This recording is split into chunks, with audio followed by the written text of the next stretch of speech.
This video is going to be about taking the parts that we just described and assembling them ideally for high throughput 2D imaging and 3D modeling. So we need to modify a couple of the components before we jump into this. It's not as straightforward as just setting up the Macropod PRO 3D as our prior instructional videos indicate. The system ships with everything configured as it normally would. That means that the translational stage is going to be mounted to the stack shot stepper. We need to remove that and swap it out for the rotational stage. So I think that's going to be the first place to start. So we're going to modify that first. So if everybody could grab their set of Allen wrenches. And for this, you're going to need a 3mm Allen key. Now, on here, there are 4 screws, 1, 2, 3, 4, that we're going to be removing to remove this translational stage. For the sake of time, I've already gone ahead, removed the front 2 and loosened the back 2. But really you're just going to loosen those 4 and you're going to lift it right off.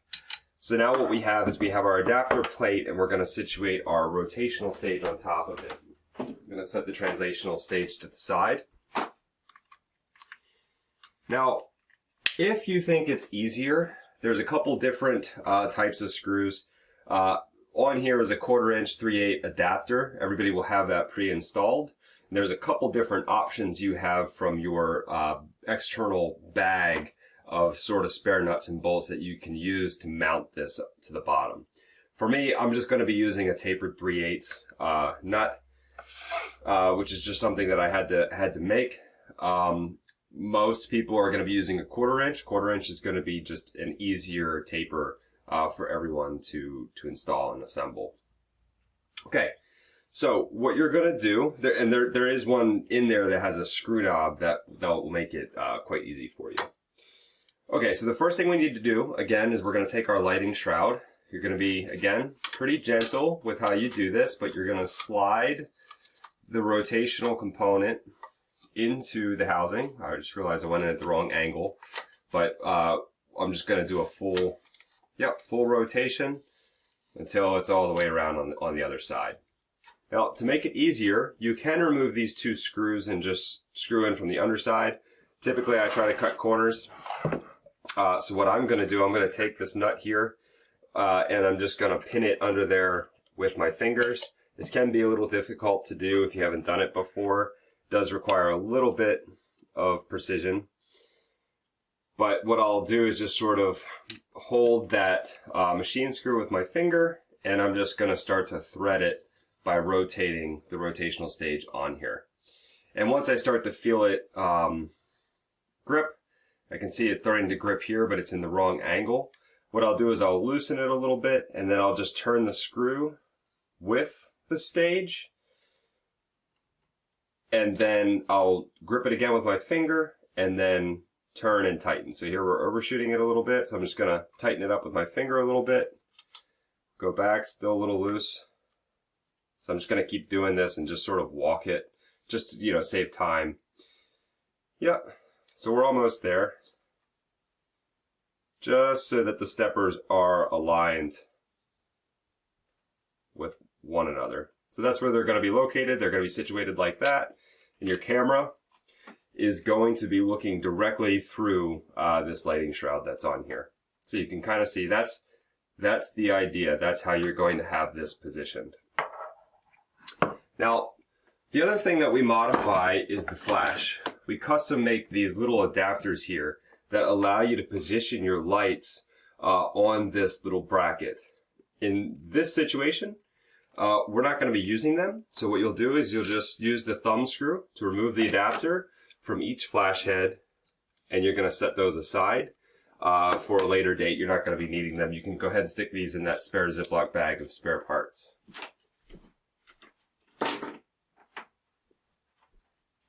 Okay, so just to make a little bit more space,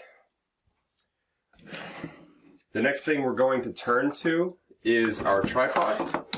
The tripod is the base platform for which you're going to construct all the other components. So the way the tripod works is these legs extend in 30-degree angles. You don't need to push any buttons to extend them, but you do need to push a button to expand it past the 30-degree locking point. Now, something to point out for everyone, when this is in the 30-degree locking point, you can't activate this switch, it locks. To activate it, you need to press it back in a little bit. Now you can activate the button, and now you can extend it at a full 90 degrees. So this front leg here, the one that's gonna house the adapter plate and the stack shot, and is gonna properly align your specimen with the field of view of the camera, this one's gonna be extended at a full 90 degrees. You're gonna loosen this knob and pull the front leg all the way out. The back ones are gonna be extended at 60-degree positions. So what you can do is hold the button, extend it at full 90, and then just sort of press it back until it clicks. Click twice there, so I went too far. We'll just pull it back out, and there we go. We've got 60, 60, 90. We're gonna set this up right here. The next thing we're gonna do, we're gonna take our adapter. We're gonna place that right on top of the lower leg of the tripod. We're gonna use our thumb screws to mount that into place. Now, alignment's very, very important when it comes to imaging really small materials. So to ensure that there's no play, you can see there's not much play, there's a little bit of side-to-side play, but in order to sort of do away with that, you can just take your thumb and press it so that the machine screws are sort of along that edge. That will align everything, and now you can go through and tighten it up. The next thing you could do is take your stack shot and rotational stages, place those directly on top of that adapter, and there's our base platform.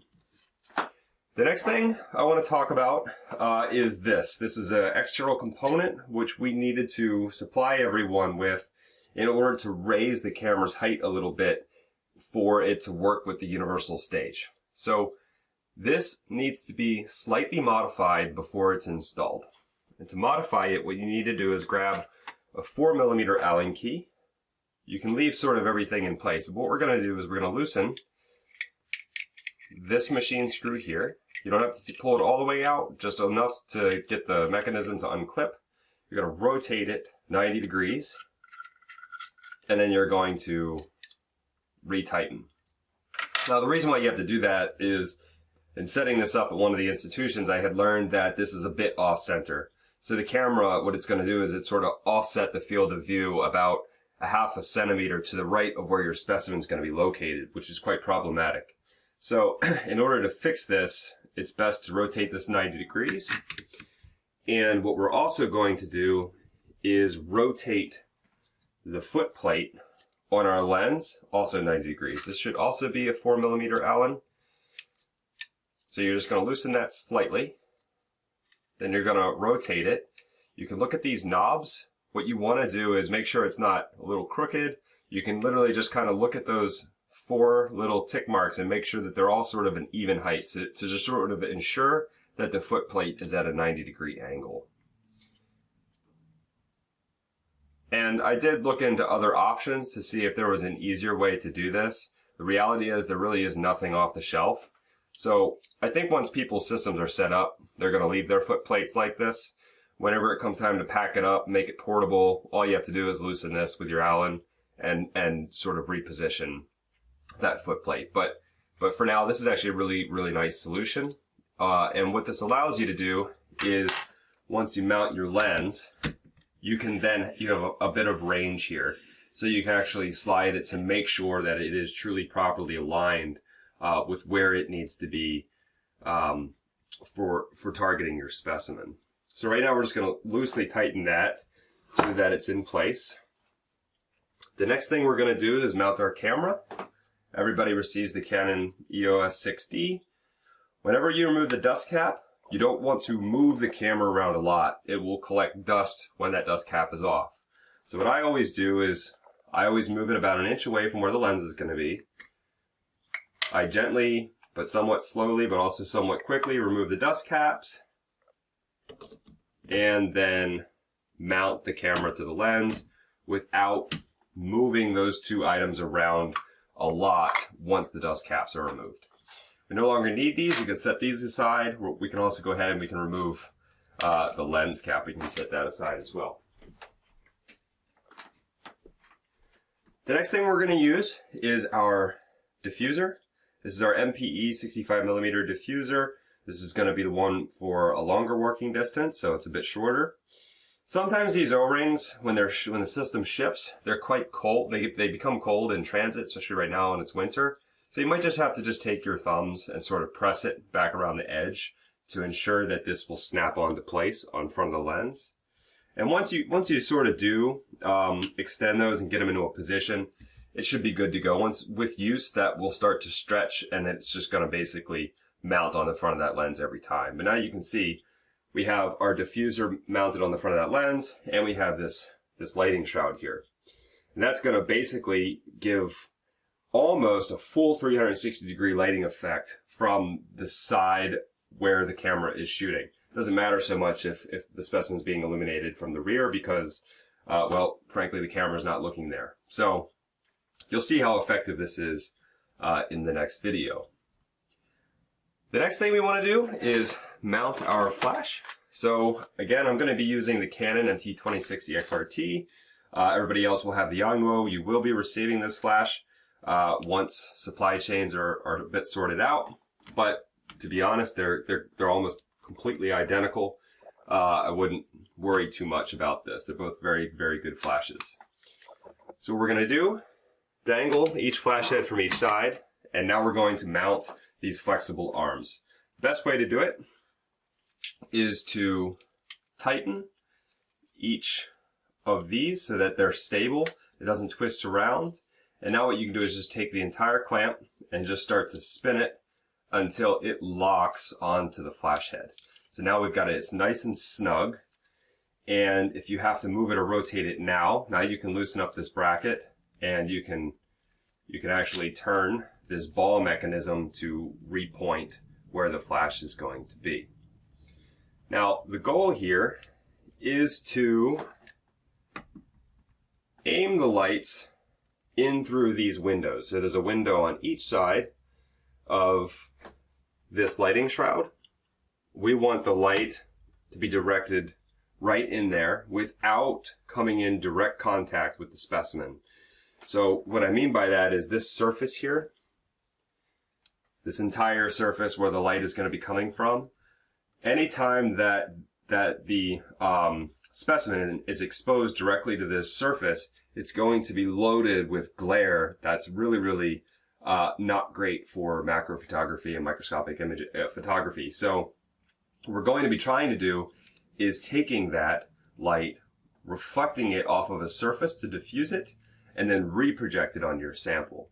So I do try, there's a structure in here to sort of stop that from happening, but you do want to kind of look and make sure that where your flashes are, that again, this surface is not in the field of view of the specimen. It needs to be bouncing off of a secondary surface first.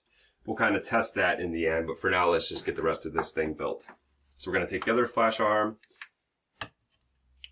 and we're going to go through and thread it on the other flash head.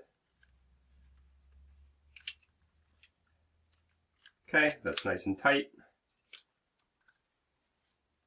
And we'll mount that just on the other side here, and we'll pull it in so that it's looking in that window. Yep, just like that. Okay, the next thing we're going to do here, we have an external power pack. Everybody will have received this. Inside it is 8 AA batteries. Inside your flash is 4 AA's. Now remember, everybody's going to be receiving an AC coupler, and that AC coupler by Quantum gets attached the exact same way that this external power supply does. But there is a rubber flap on the outside of the Yangwo and or the Canon flashes. What we're going to do is pop that out, and you're going to take this power supply and just connect it in its preferred orientation there. And you can mount it, you can either store this on the ground. What I tend to do is take the strap and I just mount it on the side of the leg here so that it's out of the way. But for now, yeah, everybody's going to be using this power supply first. Okay. So that is sort of a good checkpoint of how the hardware gets assembled. The next thing that we're going to need to do is connect the cables and connect the staging for your specimen. So we'll start with the cables.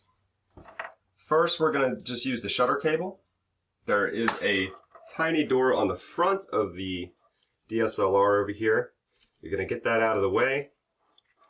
And this is going to be situated in that port in a preferred orientation. It doesn't just fit in anyway. You need to check and make sure you're placing it in correctly. Then press it in really firmly with your thumb. And now we're going to connect the other end into the 1-2 camera shutter port on the StackShot. We're going to take our StackShot AC adapter. We're going to mount that just to the left of the power indicator. We're going to take our camera's battery. This is the AC adapter. What you're going to do is you're going to open the battery door. On the internal edge is another rubber door. You need to lift that up with one of your hands. And then as you press the battery into place, slide that little cable through that rubber door. And what that's going to allow you to do is fully close and seal the battery door. Yep, so now you can close that. What we also need to do now is take our mini USB, which is connected to our computer. We need to connect that to the side of the DSLR. There's a couple of doors over there. It should be the topmost port. Place that in.